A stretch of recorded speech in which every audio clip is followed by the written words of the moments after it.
Hi all, welcome to Edfill learning. നമ്മുടെ KTET September 2023 September കഴിഞ്ഞിട്ടുള്ള നമ്മുടെ സർവീസിലിരിക്കുന്നവർക്കും വേണ്ടിയിട്ട് ഒരു എക്സാം നടത്തിയിരുന്നു.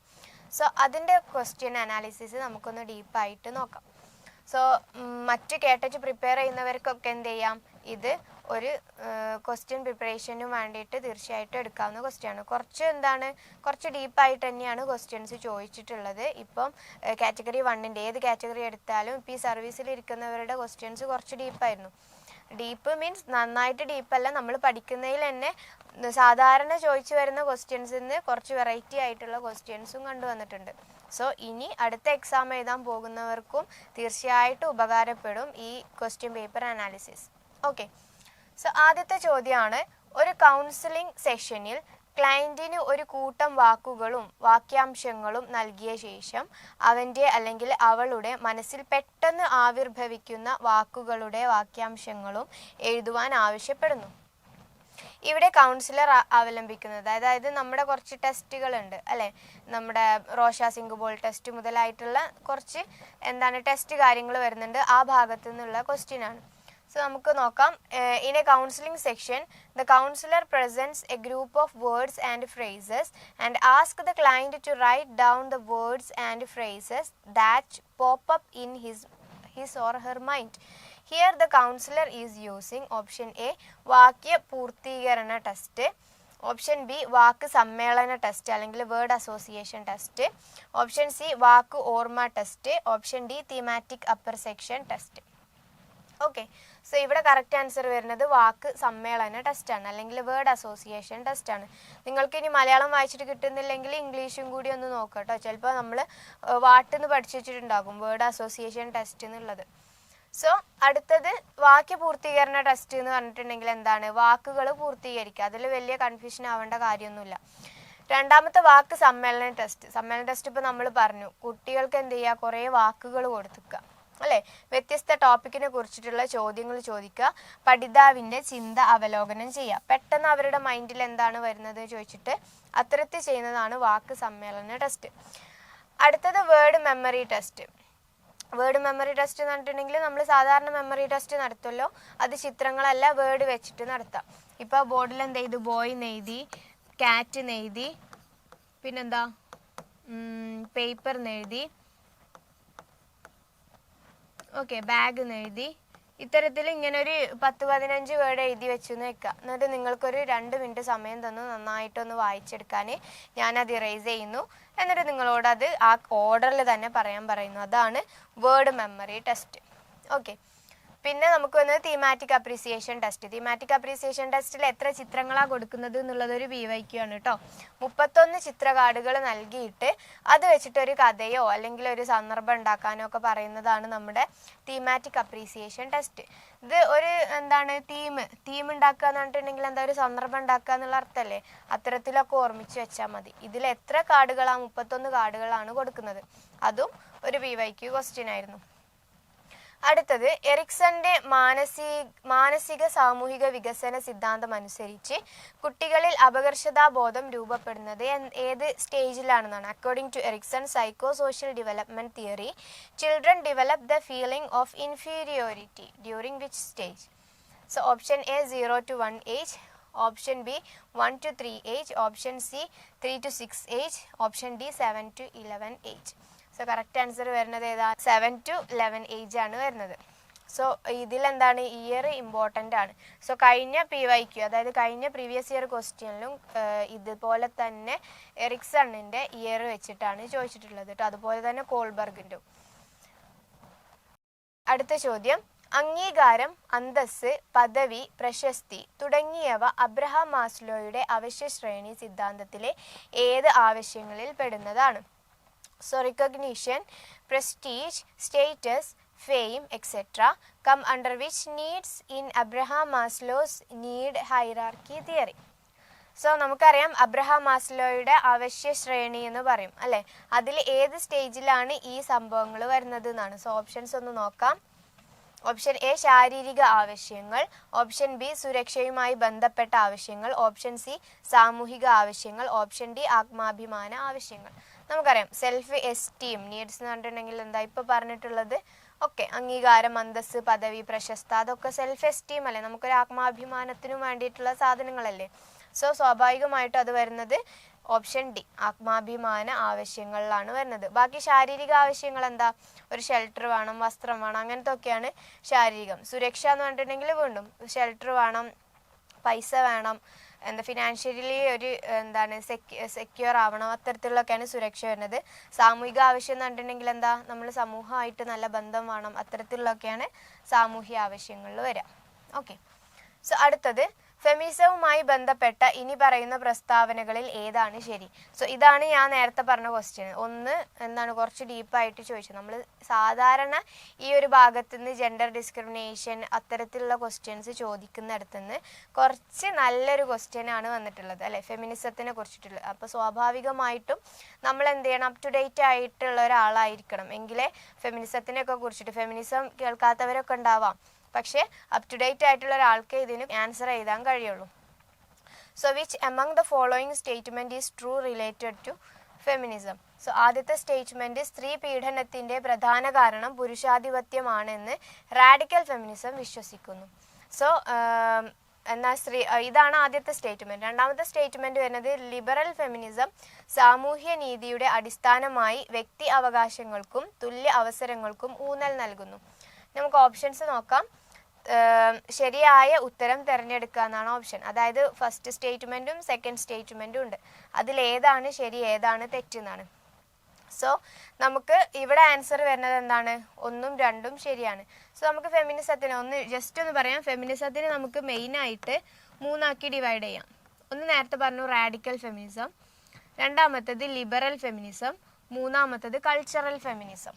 ഓക്കെ, സോ റാഡിക്കൽ ഫെമിനിസം എന്ന് പറഞ്ഞിട്ടുണ്ടെങ്കിൽ പുരുഷാധിപത്യം കൊണ്ടാണ് എല്ലാതും നടക്കുന്നത് എന്നുള്ള ആ ഒരു ചിന്താഗതിയാണ് റാഡിക്കൽ ഫെമിനിസം. രണ്ടാമത്തെ ലിബറൽ എന്ന് പറഞ്ഞിട്ടുണ്ടെങ്കിൽ എന്താ, സ്വതന്ത്രം അല്ലേ, അതായത് സ്ത്രീകൾക്ക് പുരുഷന്മാരിൽ നിന്ന് സ്വതന്ത്രം കിട്ടണം. ഈ തൊഴിലിടങ്ങളിൽ മറ്റെവിടെയായാലും നമ്മളിപ്പോൾ യൂണിഫോമിൻ്റെ കാര്യങ്ങളിലൊക്കെ പറഞ്ഞു, അതുപോലെ നമുക്ക് എന്ത് ചെയ്യണം, ഒരു സ്വാതന്ത്ര്യം വേണം. സ്ത്രീയുടെ വസ്ത്രധാരണ ഇങ്ങനെ, പുരുഷൻ്റെത് ഇങ്ങനെ, അങ്ങനെയൊന്നും പറയരുത് എന്നുള്ള ആ ഒരു ചിന്താഗതിയാണ് ലിബറൽ ഫെമിനിസം. മൂന്നാമത്തെ തന്നെയാണ് കൾച്ചറൽ എന്താണ്, സാംസ്കാരികപരമായിട്ട് അല്ലെ, സ്ത്രീ ഒതുങ്ങി നടക്കേണ്ടവളാണ്, ബൈക്ക് ഓടിക്കരുത്, അത്തരത്തിലുള്ള കൾച്ചറായിട്ട് ബന്ധപ്പെട്ടിട്ടുള്ള കാര്യങ്ങൾ വരുന്നതാണ് നമ്മുടെ കൾച്ചറൽ ഫെമിനിസം. സോ 3 ഫെമിനിസം ഉണ്ട് എന്ന് ഓർമ്മിച്ച് വെക്കുക. റാഡിക്കൽ ഉണ്ട്, ലിബറൽ ഉണ്ട്, കൾച്ചറൽ ഉണ്ട്. സോ ഇവിടെ 1ഉം 2ഉം സ്റ്റേറ്റ്മെൻറ്റ് കറക്റ്റാണ്. അടുത്ത ചോദ്യം, ഹൈസ്കൂൾ വിദ്യാർത്ഥിയായ മജീദ് ടീച്ചറുടെ നിഷേധാത്മകമായ കമൻറ്റ് കാരണം ദേഷ്യപ്പെട്ട മാനസികാവസ്ഥയിലായിരുന്നു. ടീച്ചറിനോട് ആ വികാരങ്ങൾ പ്രകടിപ്പിക്കാൻ കഴിയാതെ ഇളയ സഹോദരനോട് ആക്രോശിച്ചുകൊണ്ട് ഇത് തിരിച്ചുവിട്ടു. ഓക്കെ, ഇവിടെ മജീദ് ഉപയോഗിച്ച പ്രതിരോധ തന്ത്രം ഏതാണെന്നാണ്. സോ ഓപ്ഷൻ എ വരുന്നത് നിഷേധം, ഡീനിയൽ. ഓപ്ഷൻ ബി സ്ഥാനാന്തരണം എന്നാണ് കേട്ടോ. ഓപ്ഷൻ സി പശ്ചാത്ഗമനം, ഓപ്ഷൻ ഡി യുക്തീകരണം. സോ സ്വാഭാവികമായിട്ടും പശ്ചാത്ഗമനമാണ് ആൻസർ. അതായത് നമ്മൾ സാധാരണ പറയും അങ്ങാടിയിൽ തോറ്റതിന് അമ്മയോട് എന്ന് പറയും. നമുക്ക് ശരിക്കും ദേഷ്യം വേറെ ആരോടോ ആയിരിക്കും, പക്ഷേ ചിലപ്പോൾ നമ്മളത് പ്രകടിപ്പിക്കാൻ നമ്മളുടെ ഏറ്റവും ഇഷ്ടപ്പെട്ട ആളോടായിരിക്കും, അല്ലെങ്കിൽ എന്തായിരിക്കും, നമ്മളെ ആദ്യം കാണുന്ന ആളോടായിരിക്കും. അത്തരത്തിലുള്ളതാണ് ഏത്, പശ്ചാത്ഗമനം. അടുത്തത് വരുന്നതാണ് നിഷേധം. നിഷേധം എന്ന് പറഞ്ഞിട്ടുണ്ടെങ്കിൽ എന്താ, മറ്റുള്ളവരുടെ നിർദ്ദേശങ്ങളോ ഞാൻ തന്നെയാണ് ശരി എന്ന് പറഞ്ഞ് നടക്കുന്ന ആൾക്കാരുണ്ടാവല്ലോ. വേറെ ആരെങ്കിലും എന്തെങ്കിലും പറഞ്ഞാൽ അത് ചെവി കേൾക്കുകയില്ല, അത് അക്സെപ്റ്റ് ചെയ്യാനും മനസ്സില്ലാത്ത അത്തരത്തിലുള്ളത്, ബാക്കിയുള്ളവരുടെ ഉപദേശമോ ആജ്ഞകളോ ഒന്നും ഇഷ്ടമില്ലാതെ നിൽക്കുന്ന ആൾക്കാർ. അടുത്തത് സ്ഥാനാന്തരണം എന്ന് പറഞ്ഞിട്ടുണ്ടെങ്കിൽ എന്താ, 20 വയസ്സായിട്ടുള്ള ഒരു കുട്ടി കടയിലെ സാധനങ്ങൾ കിട്ടൂല എന്ന് കണ്ടപ്പം എന്താണ്, പഴയ ഇതിലോട്ട് പോയിട്ട് വാശി പിടിച്ച് കരയാം. ഓക്കെ, 20 വയസ്സായ കുട്ടിയാണ്, അപ്പോൾ സ്ഥാനാന്തരണം. ഓക്കെ, സ്ഥാനം മാറിപ്പോവുക. അടുത്തത് യുക്തീകരണം എന്ന് പറഞ്ഞിട്ടുണ്ടെങ്കിൽ കുറ്റബോധത്തെ ലഘൂകരിക്കാനും വേണ്ടിയിട്ട് നമ്മൾ അതിനെ ന്യായീകരിക്കുക. അപ്പോൾ അതിന് കാറ്റഗറി 2-ലൊക്കെ ആണെന്നുണ്ടെങ്കിൽ കുറച്ച് ഡീപ്പായിട്ട് ഈ ഭാഗത്തുനിന്ന് ക്വസ്റ്റ്യൻ വന്നിട്ടുണ്ട്. സോ എക്സാമ്പിൾ യുക്തീകരണം എന്ന് പറഞ്ഞിട്ടുണ്ടെങ്കിൽ നമുക്ക് പ്രധാനമായിട്ട് 2 ടൈപ്പ് ഉണ്ട്. സോർ ഗ്രേപ്പിസും ഉണ്ട്, ഷുഗർ സ്വീറ്റ് ലെമണിസും ഉണ്ട്. അതായത് പുളിക്കും മുന്തിരി യുക്തിയുണ്ട്, അതുപോലെ മധുര നാരങ്ങ യുക്തിയുണ്ട്. ഇതിൽ പുളിക്കും മുന്തിരി എന്ന് പറഞ്ഞിട്ടുണ്ടെങ്കിൽ നമുക്ക് കുറുക്കൻ്റെ കഥ അറിയാലോ. ഒരു സാധനം കിട്ടാനിട്ട് അതിന് പിന്നെ കുറ്റം പറഞ്ഞ് നടക്കുക, അതാണ് പുളിക്കും മുന്തിരി. ഓക്കെ, ഇനി ഷുഗർ സ്വീറ്റ് ലെമണീസ് എന്ന് പറഞ്ഞിട്ടുണ്ടെങ്കിൽ എന്താ, നമുക്ക് ഇഷ്ടമില്ലാത്തൊരു സ്ഥലത്ത് നമ്മൾ എത്തിപ്പെട്ടു, എന്നിട്ട് പിന്നെ ആ സ്ഥലത്തിനെ പറ്റി പൊക്കി പറയും. ഇപ്പോൾ എക്സാമ്പിൾ പറയുകയാണെങ്കിൽ നമ്മൾ സാധാരണ TTCക്ക് നല്ല സ്കോപ്പ് ഉണ്ട് പറഞ്ഞിട്ട് കുട്ടിക്ക് ചിലപ്പോൾ മെഡിക്കൽ ഫീൽഡ് ആയിരിക്കും ഇഷ്ടം, പക്ഷെ നമ്മൾ എന്ത് ചെയ്യും, നിർബന്ധിച്ച് കുട്ടിയെ ടീച്ചിങ്ങിന് ചേർത്തി. പിന്നെ എന്ത് ചെയ്യുക, ആ കുട്ടി ടീച്ചിങ്ങിനെ പറ്റിയിട്ട് പൊക്കി പറയാം. കുട്ടിക്ക് ശരിക്കും ഇഷ്ടം മെഡിക്കലാണ്, പക്ഷെ ഇനിയിപ്പോൾ ഇവിടെ എത്തിപ്പെട്ടിയില്ലേ, ഇനി ഇതന്നെ ആക്കട്ടെ എന്നുള്ളവർക്ക് എന്ത് ചെയ്യുക, ആ ഫീൽഡിനെ കുറിച്ചിട്ട് പൊക്കി പറയാം. ഓക്കെ, സോ അതാണ് ഷുഗർ സ്വീറ്റ് ലെമണീസം. അത് യുക്തീകരണത്തിൻ്റെ ഭാഗമാണ് കേട്ടോ. അപ്പോൾ ഇവിടെ നമുക്ക് വരുന്നത് പശ്ചാത്ഗമനാണ്. പശ്ചാത്ഗമനം എന്ന് പറഞ്ഞിട്ടുണ്ടെങ്കിൽ എന്താ, അങ്ങാടിയിൽ തോറ്റതിന് അമ്മയോട് എന്ന് ഓർമ്മിച്ച് വെക്കാം. സോ അടുത്ത ചോദ്യം, ക്ലാസ് മുറിയിൽ പ്രതിഭാധനരായ കുട്ടികളുടെ ആവശ്യങ്ങൾ നിറവേറ്റാൻ ഇനി പറയുന്നവയിൽ ഏതാണ് നിർദ്ദേശിക്കുവാൻ കഴിയുക? സോ ഗിഫ്റ്റഡ് ചൈൽഡിന് അല്ലെങ്കിൽ ഗിഫ്റ്റഡ് ചിൽഡ്രനു വേണ്ടിയിട്ടൊരു ക്ലാസ് റൂമിൽ ഏത് ആവശ്യമാണ് വേണ്ടതെന്നാണ്. ഒന്ന്, വഴക്കമുള്ള പാഠ്യപദ്ധതി വാഗ്ദാനം ചെയ്യുക, അതായത് ഫ്ലെക്സിബിൾ കരിക്കുലം ഏർപ്പാടാക്കുക. ഓപ്ഷൻ ബി, അവരെ പുസ്തക ക്ലബിൽ അംഗങ്ങളാക്കുക, make the members of book club. Option C, സ്വതന്ത്ര പ്രൊജക്റ്റുകൾ ഏൽപ്പിക്കുക, assign independent projects. Option D, ഭൗതികമായി ഉത്തേജിപ്പിക്കുന്ന ചോദ്യം ചോദിക്കുക. ഓക്കെ, സോ താഴെ തന്നിരിക്കുന്നതിൽ ശരിയായ ഉത്തരം തിരഞ്ഞെടുക്കാനാണ്. ഇവിടെ എന്താണ്, എല്ലതും അപ്രോപ്രിയേറ്റ് ആണ് അല്ലേ. ഒരു പ്രതിഭാധനരായ കുട്ടിക്ക് വേണ്ടിയിട്ടുള്ള, അതായത് കൊടുക്കാൻ പറ്റിയിട്ടുള്ള കാര്യങ്ങളാണ് മുകളിൽ കൊടുത്തിട്ടുള്ള 4.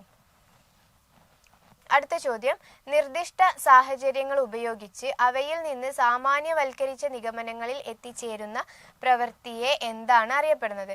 The act of using specific scenarios and making generalised conclusion. Okay, ഇതൊന്ന് നോക്കുക. ഇനി മലയാളം വായിച്ചിട്ട് മനസ്സിലായിട്ടില്ലെങ്കിൽ നിങ്ങൾ ഇംഗ്ലീഷ് ഒന്ന് വായിക്കണം കേട്ടോ, അല്ലാണ്ട് ആ ക്വസ്റ്റ്യൻ ഒഴിവാക്കി വിടരുത്.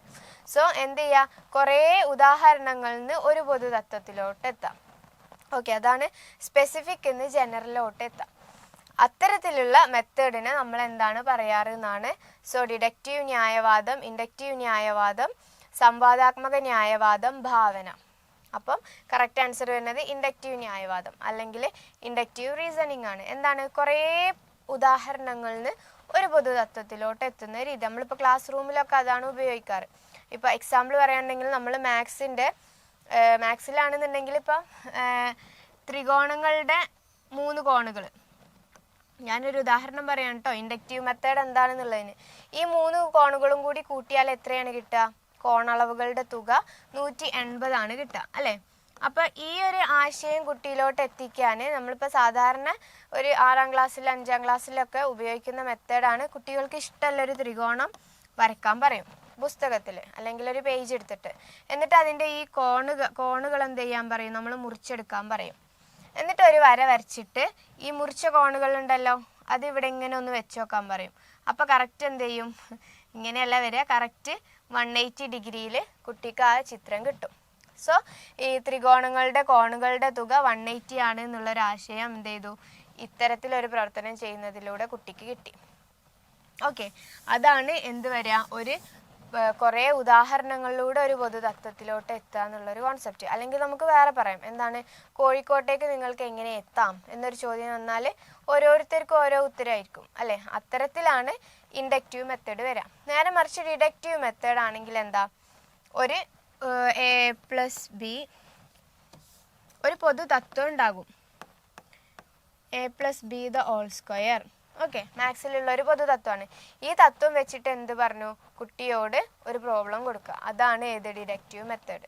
ഓക്കെ, സോ ഒരു പ്രിൻസിപ്പിളിൽ നിന്ന് ധാരാളം എക്സാമ്പിളിലോട്ട് എത്തുന്നതാണ് ഡിഡക്റ്റീവ് മെത്തേഡ്. ധാരാളം എക്സാമ്പിൾസിൽ നിന്ന് ഒരു നിഗമനത്തിൽ എത്തുന്നതിനെയാണ് ഇൻഡക്റ്റീവ് മെത്തേഡ് എന്ന് പറയാം. അടുത്ത ചോദ്യം, കുട്ടിയെ വികാസത്തിൽ പാരിസ്ഥിതിക ഘടകം ഏറ്റവും കുറഞ്ഞ സ്വാധീനം ചെലുത്തുന്നത്? സോ ഓപ്ഷൻ എ, വൈകാരിക പക്വത. ഓപ്ഷൻ ബി, ലിംഗനിർണയം. ഓപ്ഷൻ സി, സാമൂഹ്യവൽക്കരണം. ഓപ്ഷൻ ഡി, ഭാഷാ വികാസം. സോ നമ്മളോട് എന്താ ചോദിച്ചത്, കുട്ടിയുടെ വികാസത്തിൽ പരിസ്ഥിതി അല്ലെങ്കിൽ നമ്മുടെ സമൂഹം കുറഞ്ഞ സ്വാധീനം ചെലുത്തുന്നതാ ചോദിച്ചത്. സോ സ്വാഭാവികമായിട്ടും ലിംഗനിർണയം. സെക്സ് ഡിറ്റർമിനേഷന് പരിസ്ഥിതിയുടെ വല്ല ഇൻഫ്ലുവൻസും ഉണ്ടോ? ഒരു സ്വാധീനവും ഇല്ല. ഓക്കെ, സോ അടുത്തത് വിദ്യാർത്ഥി കേന്ദ്രീകൃത അധ്യാപക പഠന പ്രക്രിയയെ പ്രോത്സാഹിപ്പിക്കുന്ന ചില പ്രവർത്തനങ്ങൾ താഴെ കൊടുക്കുന്നു. ഏതാണ് ആ വിഭാഗത്തിൽ പെടാത്തത്? ഓക്കെ, സോ ആദ്യത്തത് ഒരു കഥയിലൂടെ ക്ലാസ് ആരംഭിക്കുന്നു. രണ്ടാമത്തത് ലക്ഷ്യത്തെ മുൻനിർത്തി ക്ലാസ് ആരംഭിക്കുന്നു. മൂന്നാമത്തത് ആവശ്യപ്പെടുന്നതിനനുസരിച്ച് സഞ്ചിത മൂല്യം നിർണയം നടത്തുന്നു. നാലാമത്തത് അറിയേണ്ടുന്ന ആവശ്യത്തെ ചുറ്റിപ്പറ്റിയുള്ള പാഠ്യപദ്ധതിയും നിർദ്ദേശങ്ങളും ക്രമീകരിക്കുന്നു. സോ സ്വാഭാവികമായിട്ടും ആൻസർ വരുന്നത് ആൻസർ വരുന്നത് ഏതാണ്? 1, 3, 4. അടുത്ത ചോദ്യം, താഴെ പറയുന്നവയിൽ ഏതാണ് കുട്ടികളിലെ പഠന വൈകല്യത്തിന്റെ സവിശേഷതകൾ? കുട്ടികളിൽ ഉണ്ടാവുന്ന പഠന വൈകല്യമാണ് കേട്ടോ. സോ 1 ഗണിതത്തിലെ പ്രശ്നം. ഓക്കെ, രണ്ടാമത്തത് ചലനവുമായി ബന്ധപ്പെട്ട പ്രശ്നം. മൂന്നാമത്തത് വായിക്കുന്നതിലും അല്ലെങ്കിൽ എഴുതുന്നതിലുമുള്ള പ്രശ്നം. നാലാമത്തത് നിയമങ്ങളും ദിശകളും പിന്തുടരുന്നതിനുള്ള പ്രശ്നം. സോ സ്വാഭാവികമായിട്ടും ആൻസർ വരുന്നത് ഏതാണ്? ഇതിലെ ശരിയായ ക്രമം തിരഞ്ഞെടുക്കാനാണ് പറഞ്ഞിട്ടുള്ളത്. സോ ഇതെല്ലാം തന്നെ എന്താണ്? പഠന വൈകല്യമാണ്. ഇനിയിപ്പോൾ നമ്മൾ സ്പെസിഫൈ ചെയ്ത് നോക്കുകയാണെന്നുണ്ടെങ്കിൽ നമ്മൾ ഗണിതത്തിലെ പ്രശ്നത്തെ ഡിസ്കാൽക്കുലിയ എന്ന് പറയും. ചലനവുമായി ബന്ധപ്പെട്ടിട്ടുള്ള പ്രശ്നത്തെ പ്രാക്സിയ ആണ് കേട്ടോ, പി ആണ്, ഡിസ്പ്രാക്സിയ എന്ന് പറയും. അതുപോലെ വായിക്കാനാണെങ്കിൽ നമ്മൾ ഡിസ്ലെക്സിയ എന്ന് പറയും. എഴുതാനാണെങ്കിൽ നമ്മൾ ഡിസ്ഗ്രാഫിയ എന്ന് പറയും. നമ്മൾ ഗ്രാഫ് ഇങ്ങനെ വരക്കാറല്ലേ ചെയ്യല്, അപ്പം ഡിസ്ഗ്രാഫിയ ആലോചിക്കുക. ഗ്രാഫിയ എന്ന് പറഞ്ഞിട്ടുണ്ടെങ്കിൽ എന്താണ്? എഴുതാനുള്ള ബുദ്ധിമുട്ട്, അതിൽ വരുന്ന പഠന വൈകല്യമാണ്. ഓക്കെ, അടുത്ത ചോദ്യം, ഇഡ്, ഈഗോ, സൂപ്പർ ഈഗോ എന്നീ 3 ഘടകങ്ങളാൽ നിർമ്മിതമാണ് ഒരു വ്യക്തിയുടെ വ്യക്തിത്വം എന്ന് പറഞ്ഞതാര്? So id, ego, super ego വരുന്ന തിയറിയാണ് സൈക്കോ അനാലിസിസ് തിയറി അല്ലെങ്കിൽ മനോവിശ്ലേഷണ സിദ്ധാന്തം. അത് കൊണ്ടുവന്നിട്ടുള്ളത് ആരാണെന്ന് അറിയുന്നവർക്ക് എളുപ്പത്തിൽ തന്നെ ഉത്തരം എഴുതാൻ കഴിയും. ആരാണ്? സിഗ്മണ്ട് ഫ്രോയിഡ് കൊണ്ടുവന്നിട്ടുള്ളതാണ് ഇഡ്, ഈഗോ, സൂപ്പർ ഈഗോ. ഇനി ഗിൽഫോർഡിന്റെ ഭൗതിക ഘടനാ മാതൃക അനുസരിച്ച് താഴെ പറയുന്നവയിൽ വേറിട്ട് നിൽക്കുന്നത് ഓട്1 കണ്ടെത്താനാണ് പറഞ്ഞത്. സോ ഏകകം, വർഗം, അർത്ഥവിചാരം, ബന്ധങ്ങൾ, ഇതിലേതാണ് വേറിട്ട് നിൽക്കുന്നത്? സോ ബുദ്ധി സിദ്ധാന്തങ്ങൾ എന്നുള്ള ഭാഗത്തു നിന്ന് വന്നിട്ടുള്ള ഒരു ചോദ്യമാണ്. നമുക്ക് ബുദ്ധി സിദ്ധാന്തങ്ങളിൽ നിന്നൊരു 8-10 ആളെ പഠിക്കാനുണ്ട്, തിയറികൾ പഠിക്കാനുണ്ട്. സോ അധികം കുഞ്ഞു കുഞ്ഞു തിയറികളാണ്. മെയിനായിട്ട് നമുക്ക് ഹവാർഡ് ഗാർഡനർ മെയിനാണ്, അതുപോലെ നമ്മുടെ ഇപ്പോഴത്തെ ഗിൽഫോർഡ് മെയിനാണ്, പിന്നെ അതുപോലെ തേഴ്സൺ മെയിനാണ്, പിന്നെ എസ് ഫാക്ടറും ജി ഫാക്ടറും കൊണ്ടുവന്നിട്ടുള്ള ആൾ മെയിനാണ്. അത്തരത്തിൽ കുറച്ച് തിയറികൾ നമുക്ക് നോക്കാനുണ്ട്. സോ ആ ഭാഗത്തു നിന്ന് വന്നതാണ്. സോ കറക്റ്റ് ആൻസർ വരുന്നത് ഏതാണ്? അർത്ഥവിചാരം, സെമാൻറ്റിക്. അപ്പം നമുക്ക് നോക്കാം. ഗിൽഫോർഡിന്റെ ത്രിമുഖ സിദ്ധാന്തത്തിൽ അദ്ദേഹം 3 കാര്യങ്ങളാണ് മെയിനായിട്ട് പറയുന്നത്. മെന്റൽ ഓപ്പറേഷൻസ് ഉണ്ട്, കണ്ടൻസ് ഉണ്ട്, പ്രൊഡക്ട്സ് ഉണ്ട്. ഓക്കെ, അപ്പം അതിൽ പ്രൊഡക്റ്റിലാണ് ഈ ബാക്കി 3 യൂണിറ്റ്, ക്ലാസ്, ഓപ്പറേഷൻസ് എന്നുള്ളത് ഈ പ്രൊഡക്റ്റ് എന്നുള്ള ബുദ്ധിയുടെ ഭാഗത്താണ് വരുന്നത്. സെമാൻറ്റിക് എന്ന് പറഞ്ഞിട്ടുണ്ടെങ്കിൽ അതായത് അർത്ഥപൂർണമായിട്ടുള്ള കാര്യങ്ങളാണ് നമ്മൾ സെമാൻറ്റിക്. അത് സൂക്ഷിച്ചു വെക്കുന്നത് നമ്മൾ കണ്ടന്റ് എന്നുള്ള ബുദ്ധിയുടെ ഭാഗത്തിലാണ്. മെൻ്റൽ ഓപ്പറേഷൻസ് എന്ന് പറഞ്ഞാൽ നമ്മൾ ഗണിതപരമായിട്ടുള്ള കാര്യങ്ങളൊക്കെയാണ് മെൻ്റൽ ഓപ്പറേഷൻസിൽ വരാം. സോ ഇദ്ദേഹം എന്താണ് മെയിനായിട്ട് 3 ആയിട്ടാണ് ബുദ്ധിയെ തിരിച്ചത് അല്ലേ? മെൻ്റൽ ഓപ്പറേഷൻസ് ഉണ്ട്, അതുപോലെ കണ്ടൻസ് ഉണ്ട്, മൂന്നാമത്തത് പ്രൊഡക്ട്സ്, ഉൽപ്പന്നങ്ങളുണ്ട്. അപ്പോൾ ഈ പ്രൊഡക്റ്റ് എന്നുള്ളതിലാണ് യൂണിറ്റ്, ക്ലാസ്, റിലേഷൻസ് ഒക്കെ വരുന്നത്. അതാണ് നമുക്ക് ഓപ്ഷനിൽ തന്നത്. അപ്പം സെമാൻറ്റിക് അതായത് അർത്ഥപൂർണമായ കാര്യങ്ങളൊക്കെ നമ്മുടെ മൈൻഡിൻ്റെ കണ്ടന്റ് എന്നുള്ള ഭാഗത്താണ് ശേഖരിച്ചു വെക്കുക. സോ അതാണ് വേറിട്ട് നിൽക്കുന്നത്. അടുത്ത ചോദ്യം, പ്രൈമറി അധ്യാപികയായ ദീപ്തി കുട്ടികളുടെ പെരുമാറ്റത്തിൻ്റെ ചില സുപ്രധാന വശങ്ങൾ അത് സംഭവിക്കുന്ന മുറക്ക് രേഖപ്പെടുത്തി സംക്ഷിപ്തവും വസ്തുനിഷ്ഠവുമായ റിപ്പോർട്ടുകൾ തയ്യാറാക്കുന്നു. ഇത് ഏതിന് ഉദാഹരണമാണെന്നാണ് ക്വസ്റ്റ്യൻ. സോ എ സാമൂഹികമിത അല്ലെങ്കിൽ സോഷ്യോമെട്രി, ഓപ്ഷൻ ബി ഉപാഖ്യാന രേഖ, option C rating scale, option D ആത്മകഥ. സോ ഇവിടെ ആൻസർ വരുന്നത് ഉപാഖ്യാന രേഖയാണ്. ഓക്കെ, ഉപാഖ്യാന രേഖ അനക്ഡോട്ടൽ മെത്തേഡും ഉണ്ട്, അതുപോലെ തന്നെ ഒന്നാണ് ക്യുമുലേറ്റീവ് റെക്കോർഡ്.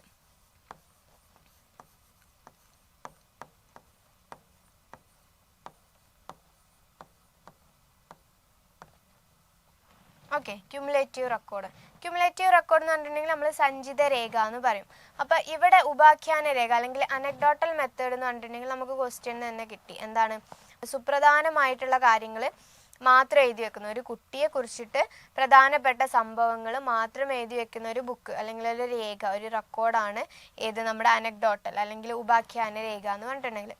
നേരെ മറിച്ച് ഒരു കുട്ടി സ്കൂളിൽ ചേർന്ന അന്ന് മുതൽ ഈ കുട്ടിയുടെ ക്ലാസ്സിലെ പ്രവർത്തനവും ചുറ്റുപാട്, അതായത് ക്ലാസ് റൂമിന് പുറത്തുള്ള പ്രവർത്തനങ്ങളൊക്കെ തുടർച്ചയായിട്ട് എഴുതി വെക്കുന്നതാണ് ക്യുമുലേറ്റീവ് റെക്കോർഡ് അല്ലെങ്കിൽ സഞ്ചിത രേഖ എന്ന് പറയും.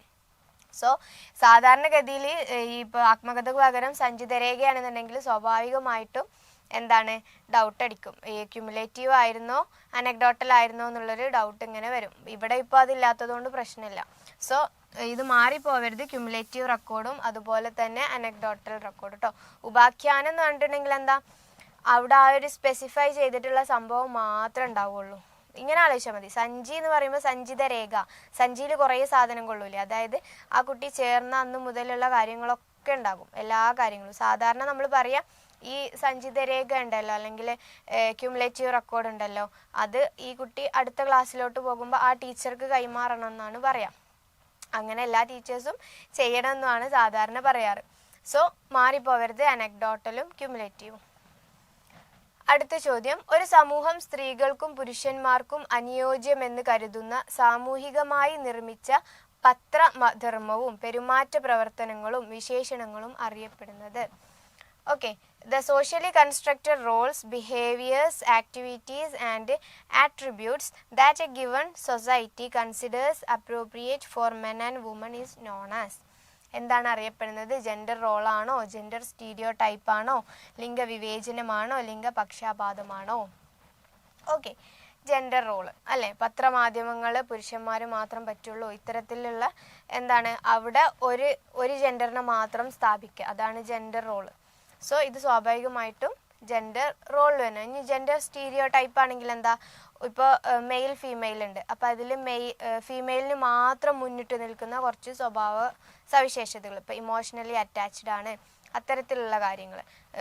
മെന്നാണെങ്കിൽ എന്താണ്, ലോജിക്കലി അറ്റാച്ച്ഡ് ആണ്, അത്തരത്തിലുള്ളതൊക്കെയാണ് സ്റ്റീരിയോ ടൈപ്പ്. പിന്നെ ലിംഗവിവേചനം നമുക്കറിയാം. ഇപ്പോൾ ക്ലാസ്സിൽ ലീഡർ ആവാൻ ആൺകുട്ടി മാത്രം മതി. അതൊരു പ്രീവിയസ് ഇയർ ക്വസ്റ്റ്യൻ ആണ്. എന്താണ്, ക്ലാസ്സിൽ ഒരു ടീച്ചർ പറയാണ് നാളെ ഇലക്ഷനാണ്, ക്ലാസ് ലീഡർ തിരഞ്ഞെടുപ്പാണ്, പക്ഷെ ആൺകുട്ടികൾ മാത്രം നോമിനേറ്റ് ചെയ്താൽ മതി, നോമിനേഷൻ തന്നാൽ മതി എന്ന് ടീച്ചർ പറഞ്ഞു. അപ്പം ഇത് ഏതിലാണ് വരുന്നത് എന്ന് വെച്ചിട്ടൊരു PYQ ക്വസ്റ്റ്യൻ ഉണ്ട് കേട്ടോ. അപ്പം അതേതാണ്, ലിംഗവിവേചനത്തിലാണ് വരുന്നത്. അടുത്തത്, മഹാത്മാഗാന്ധിയുടെ അക്രമരാഹിത്യ സമീപനം ആൽപോർട്ടിന്റെ വ്യക്തിത്വ നിയമത്തിലെ ഏത് സവിശേഷകത്തിന് ഒരു ഉദാഹരണമാണ്? സോ ആൽപോർട്ടിന്റെ വ്യക്തിത്വം എന്നുള്ളൊരു ടോപ്പിക് ഉണ്ട് അല്ലേ, നമുക്ക് അവിടെ ഒരു 3-4 തിയറികൾ പഠിക്കാനുണ്ട്. സോ അതിൽ ആൽപോർട്ടിൻ്റെതാണ് ചോദിച്ചിട്ടുള്ളത്. ഏത് മഹാത്മാഗാന്ധിയുടെ അക്രമരാഹിത്യം, അഹിംസ എന്നുള്ള ആ ഒരു സ്വഭാവം ഏത് ട്രൈറ്റാണ് എന്നാണ്. സോ മധ്യമ സവിശേഷകം, മുഖ്യ സവിശേഷകം, ദ്വിതീയ സവിശേഷകം, പ്രാഥമിക സവിശേഷകം. പഠിച്ച ആൾക്കറിയാം ഏതാണ് മുഖ്യ സവിശേഷകത്തിൽ വരുന്നതാണ്, അല്ലെങ്കിൽ കാർഡിനൽ ട്രൈറ്റ്സ് ആണ്. അപ്പം കാർഡിനൽ ട്രൈറ്റ്സ് എന്ന് പറഞ്ഞിട്ടുണ്ടെങ്കിൽ ഒരാളുടെ അറിയപ്പെടുന്നത് ആ ഒരു മെയിൻ ആയിട്ടുള്ള സ്വഭാവം വെച്ചിട്ടായിരിക്കും. ഇപ്പോൾ എക്സാമ്പിൾ പറയുകയാണെന്നുണ്ടെങ്കിൽ നമ്മളുടെ ഇപ്പോൾ ഗാന്ധിജിയെ തന്നെ പറഞ്ഞു, ദലൈലാമ, അവരൊക്കെ എന്താണ് അഹിംസയിൽ മുറുകെ പിടിച്ചിട്ടുള്ള ആൾക്കാരാണ്. അപ്പോൾ അവരുടെ ഒരു പൊന്തി നിൽക്കുന്ന അല്ലെങ്കിൽ ലോകം മൊത്തം അറിയപ്പെടുന്ന ഒരു സവിശേഷകമാണ് ഏത് കാർഡിനൽ ട്രൈറ്റ്സ്, അഹിംസ എന്നുള്ളത്. രണ്ടാമത്തെ വരുന്നതാണ് central traits. Okay, primary traits എന്ന് പറഞ്ഞിട്ടുള്ളൊരു സംഭവം ആൽപോർട്ടിൻ്റെ തിയറിയിലില്ല. പിന്നെ വരുന്നതാണ് സെൻട്രൽ ട്രൈറ്റ്സ്. സെൻട്രൽ ട്രൈറ്റ്സ് എന്ന് പറഞ്ഞിട്ടുണ്ടെങ്കിൽ നമ്മൾക്കൊക്കെ ഉള്ള മധ്യമം എന്താണ്, അത് ഒരാൾക്ക് ഒന്നൊന്നും ആയിരിക്കില്ല, 5-10 ഒക്കെ കാണും. ഒരാൾക്ക് ഉണ്ടാവുന്ന സ്വഭാവ സവിശേഷതകൾ, സത്യസന്ധനാണ്, സൽസ്വഭാവിയാണ്, അത്തരത്തിലുള്ള സവിശേഷതകളാണ് മധ്യമ സവിശേഷകത്തിൽ വരുന്നത്. പിന്നെ വരുന്നതാണ് ദ്വിതീയ സവിശേഷകം. ദ്വിതീയ സവിശേഷകം എന്ന് പറഞ്ഞാൽ സെക്കൻഡറി ആണ്, നമ്മളുടെ ഉള്ളിലുണ്ട് പക്ഷെ അത് എപ്പോഴും ഒന്നും പുറത്തു വരില്ല. ഓക്കെ, ഇപ്പോൾ സാധാരണ കൂളായിട്ട് നിൽക്കുന്ന ഒരു ബോസ് ഒരു പ്രത്യേക സന്ദർഭത്തിൽ ഭയങ്കരമായിട്ട് ഷൗട്ട് ചെയ്തു അല്ലെങ്കിൽ ശകാരിച്ചു. ഓക്കെ, അതൊക്കെയാണ് സെക്കൻഡറി ട്രൈറ്റ്സിൽ വരുന്നത്. സോ ഇവിടെ ക്വസ്റ്റ്യൻ ഗാന്ധിജിയുടേതായിരുന്നു, അതെന്താണ് നമ്മുടെ മുഖ്യ സവിശേഷകത്തിലാണ് വരിക. അടുത്ത ചോദ്യം, താഴെ കൊടുത്തിരിക്കുന്നവയിൽ വൈകാരിക പക്വത നേടിയ കുട്ടികളുടെ സ്വഭാവ വിശേഷണങ്ങൾ എന്തെല്ലാം? So which among the following are the characteristics of emotionally matured students? So ഒന്നാമത്തത് നല്ല നർമ്മബോധമുള്ളവർ, ഗുഡ് സെൻസ് ഓഫ് ഹ്യൂമർ. രണ്ടാമത്തത് സധൈര്യം സമീപിക്കാവുന്നവർ, മൂന്നാമത്തത് ഉത്തരവാദിത്വം ഏറ്റെടുക്കുന്നവർ, നാലാമത്തത് അയവുള്ള സ്വഭാവമുള്ളവർ. ഓക്കെ, സോ താഴെ തന്നിരിക്കുന്നതിൽ ശരിയായത് ഏതാണെന്നാണ് എന്താണ് കറക്റ്റ് ആൻസർ? ഇതെല്ലാം ശരിയാണ് അല്ലേ? എല്ലാം ഒരു മെച്ചുവേർഡ് ആയിട്ടുള്ള പേഴ്സണാലിറ്റിയുടെ ലക്ഷണങ്ങളാണ്. അത് നമുക്ക് വ്യക്തിത്വം എന്നുള്ള ടോപ്പിക്ക് തന്നെ പഠിക്കാനുണ്ട് കേട്ടോ, മെച്ചുവേർഡ് പേഴ്സണാലിറ്റിയുടെ ലക്ഷണങ്ങൾ.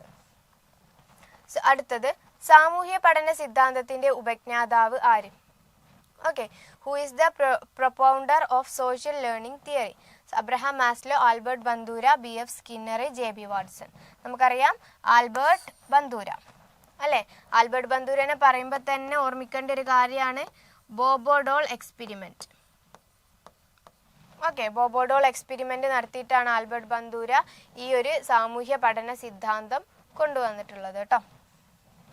അടുത്തത് പ്രൈമറി സ്കൂൾ വിദ്യാർത്ഥിയായ സുമേഷിന് ഒറ്റ അക്ക സംഖ്യകളുടെ സങ്കലനം മാത്രമേ അറിയാവൂ. ടീച്ചറുടെ സഹായത്തോടെ അവൻ 2, 3 അക്കങ്ങളുടെ സങ്കലനം എളുപ്പത്തിൽ സ്വായത്തമാക്കി.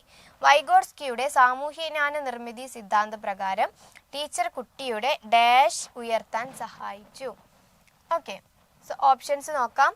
Option A LAD, option B ZPD, option C TAT, option D WAT. Okay, പഠിച്ചിട്ടുള്ള ഒരാളാണെങ്കിൽ അറിയാം ഇവിടെ ZPD അല്ലേ? അപ്പം ഇവിടെ ക്വസ്റ്റ്യനിൽ ഒന്ന് നോക്കുക. കുട്ടിക്ക് ആദ്യം എന്തറിയൂല? ഒറ്റക്ക സംഖ്യകളുടെ സങ്കലനം മാത്രമേ അറിയുള്ളൂ. പക്ഷെ ടീച്ചറുടെ സഹായത്തോടെ എന്ത് ചെയ്തു? 2 അക്കത്തിൻ്റെയും 3 അക്കത്തിൻ്റെയും സങ്കലനം കുട്ടി പഠിച്ചു. പിന്നെ നമുക്കൊരു ഹിന്റ് കൂടി തന്നിട്ടുണ്ട്, വൈഗോട്സ്കിയുടെ തിയറി പ്രകാരം എന്നും പറഞ്ഞിട്ടുണ്ട്.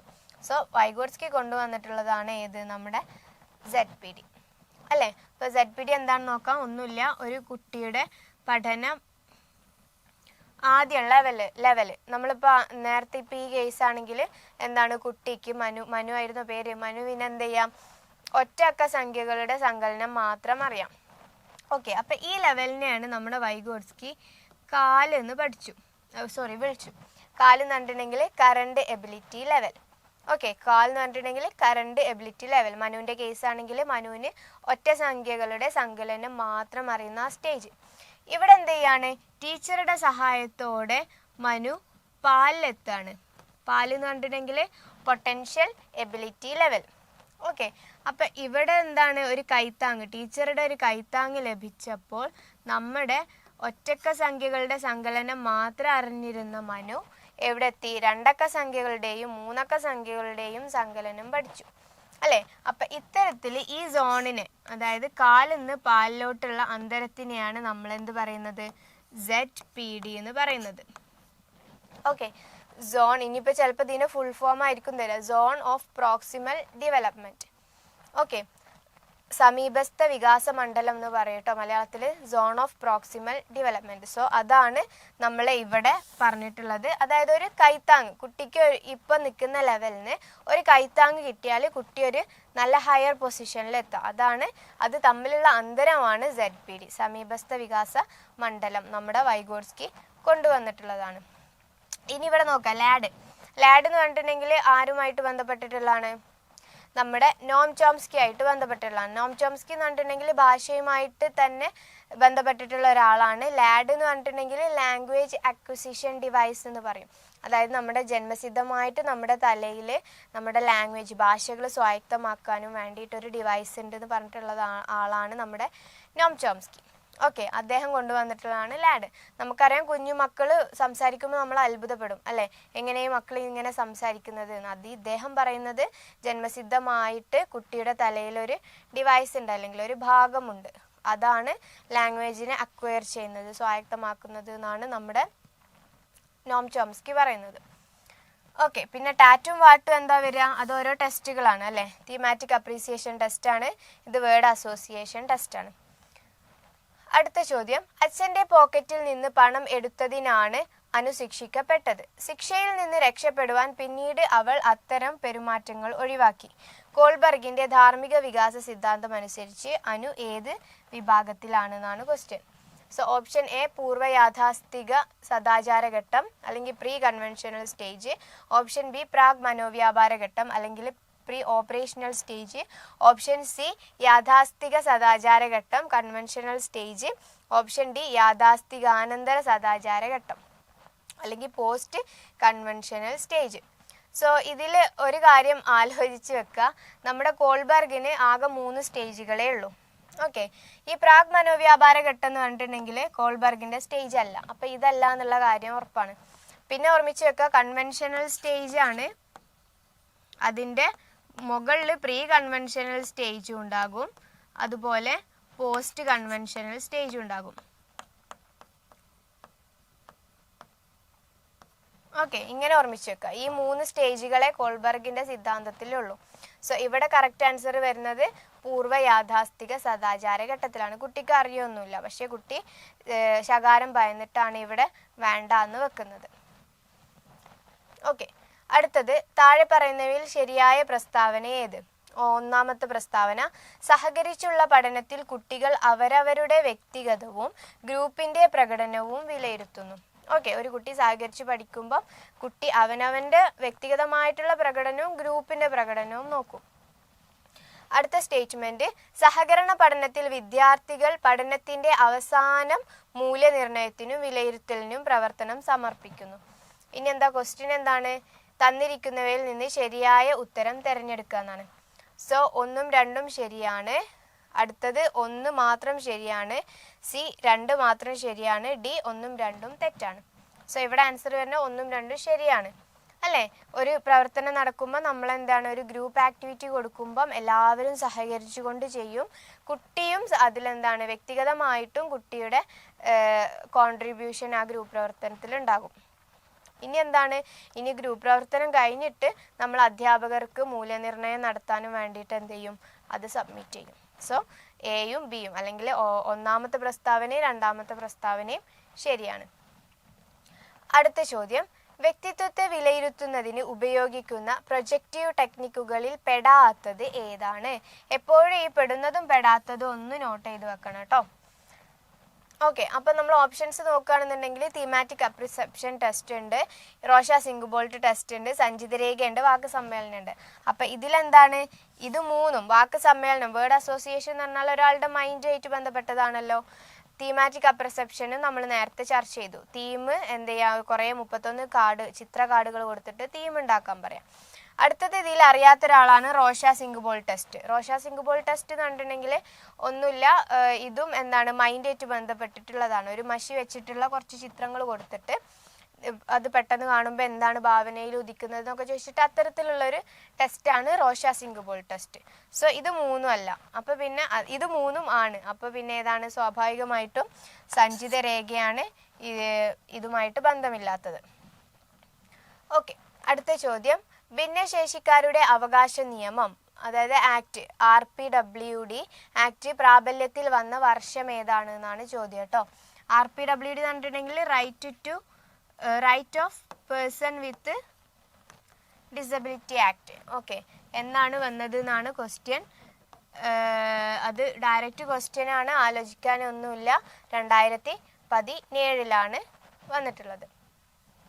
അടുത്തത്, കുട്ടികൾ പ്രകൃതിപരമായ ബുദ്ധി ശക്തി വികസിപ്പിക്കുന്നതിന് താഴെ പറയുന്നവയിൽ ഏത് പ്രവർത്തനമാണ് നിർദ്ദേശിക്കുവാനുള്ളത്? സോ പ്രകൃതിപരമായിട്ടുള്ള ബുദ്ധിയാണ് കേട്ടോ. ആദ്യത്തത്, വാതിൽപ്പുറ കളികൾ പ്രോത്സാഹിപ്പിക്കുക.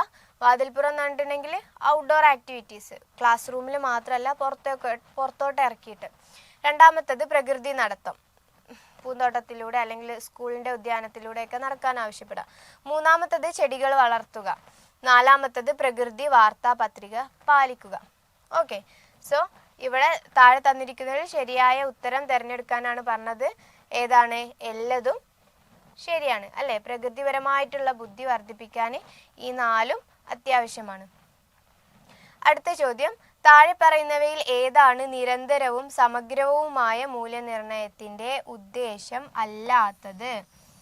ഓക്കെ, നമ്മുടെ CCE continuous and comprehensive evaluation ആണല്ലോ നമ്മളിപ്പോൾ നടത്തുന്നത്. അതിൻ്റെ ഉദ്ദേശത്തിൽ പെടാത്തത് ഏതെന്നാണ് ചോദ്യം.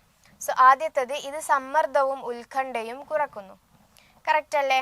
എന്താണ് കുട്ടിയിൽ മറ്റത് എന്താണ്, മാർക്ക് വെച്ചിട്ടാണ്. ഇപ്പം നമ്മൾ ഗ്രേഡ് വെച്ചിട്ടല്ലേ ABCDE വരെ ഗ്രേഡ് ഉണ്ട് അല്ലേ? ഗ്രേഡ് വെച്ചിട്ടാണ് നമ്മൾ കുട്ടിയെ വിലയിരുത്തുക. അപ്പം വലിയ പ്രശ്നം ഉണ്ടാവില്ല. അതുകൊണ്ട് തന്നെ കുട്ടികൾക്ക് സമ്മർദ്ദവും ഉത്കണ്ഠയും കുറക്കും. ശരിയാണ്. അടുത്തത് ഇത് കൊഴിഞ്ഞു പോക്ക് കുറക്കുന്നു.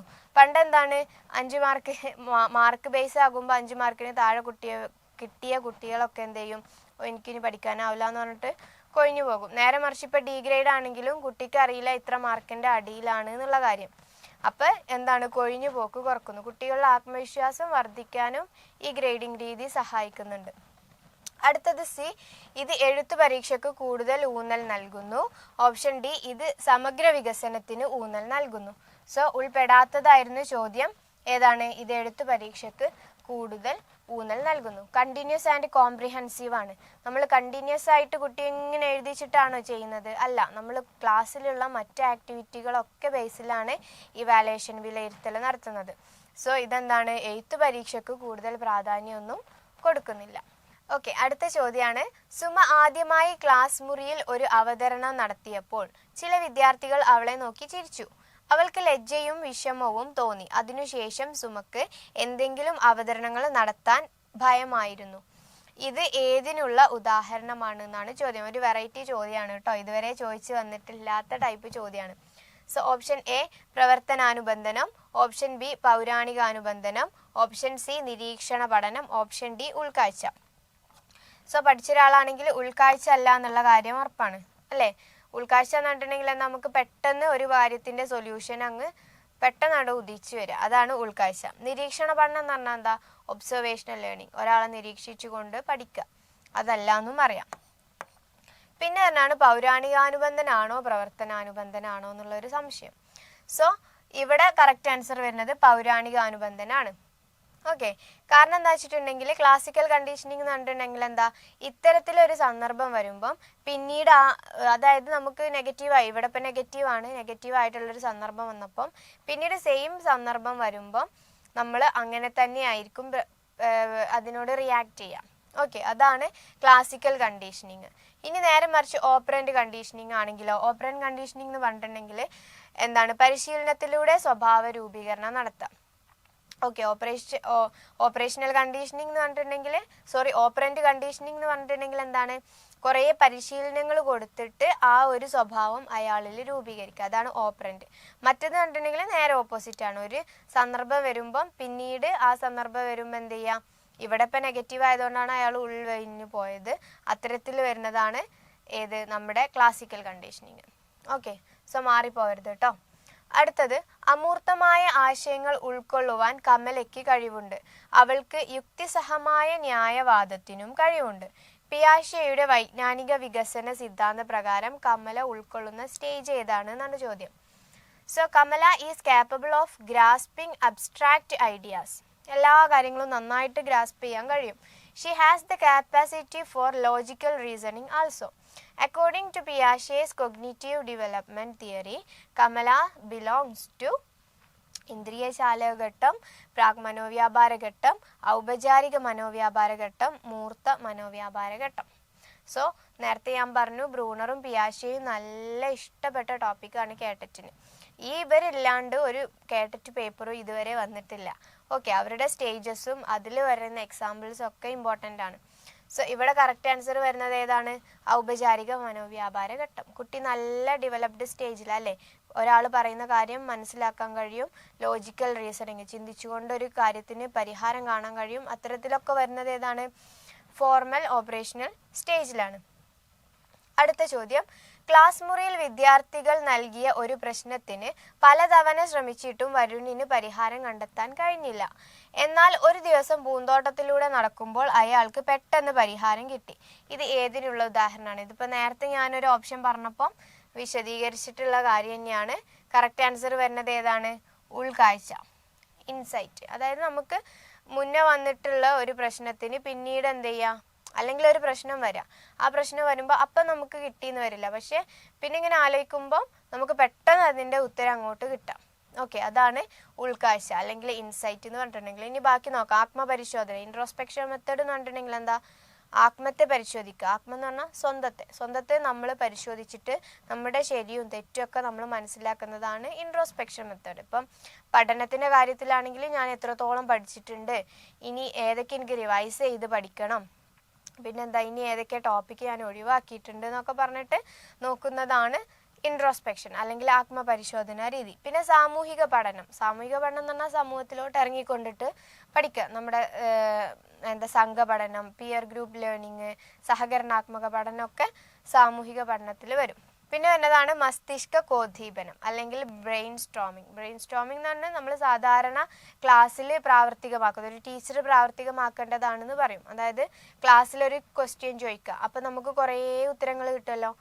എക്സാമ്പിൾ എന്താണ്, ഇപ്പം മാങ്ങ ഉപ്പുവെള്ളത്തിലിട്ടാൽ എന്താ സംഭവിക്കുക എന്ന് ചോദിച്ചു ടീച്ചർ. അപ്പോൾ കുറേ ഉത്തരം കിട്ടും. മാങ്ങ വീർക്കും, ചുരുങ്ങും, പൊട്ടിപ്പോകും എന്നൊക്കെ പറഞ്ഞിട്ട് കുറേ ഉത്തരം കിട്ടും. അത്തരത്തിലൊരു ബ്രെയിൻ സ്റ്റോം ചെയ്യുക, അതായത് ഒരു ആശയങ്ങളുടെ അറിവിൻ്റെ ഒരു കൊടുങ്കാറ്റ് ഉണ്ടാക്കുക എന്നൊക്കെ പറയും. അത്തരത്തിലുള്ളൊരു മെത്തേഡാണ് മസ്തിഷ്ക കോദ്ദീപനം. സോ ഇവിടെ കറക്റ്റ് ആൻസർ വരുന്നത് ഏതാണ്? ഉൾക്കാഴ്ച രീതിയാണ്.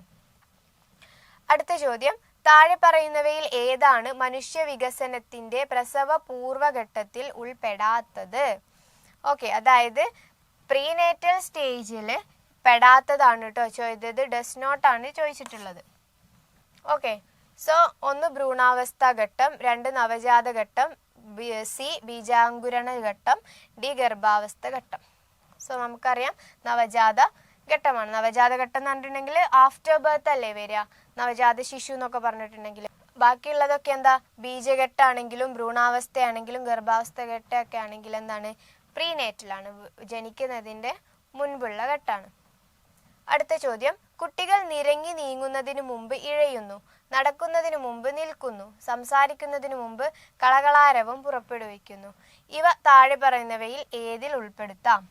So children crawl before they creep, stand before they walk, babbles before they talk. These can be included under 1 വികാസം ക്രമാനുഗതമാണ്, ബി വികാസം തുടർച്ചയായ പ്രക്രിയയാണ്, സി വികാസത്തിൻ്റെ നിരക്ക് ഓരോ വ്യക്തിയിലും വ്യത്യാസപ്പെട്ടിരിക്കുന്നു, ഡി വികാസം സർപ്പിളമാണ്. സോ ഇവിടെ കറക്റ്റ് ആൻസർ വരുന്നത് ഏതാണ്?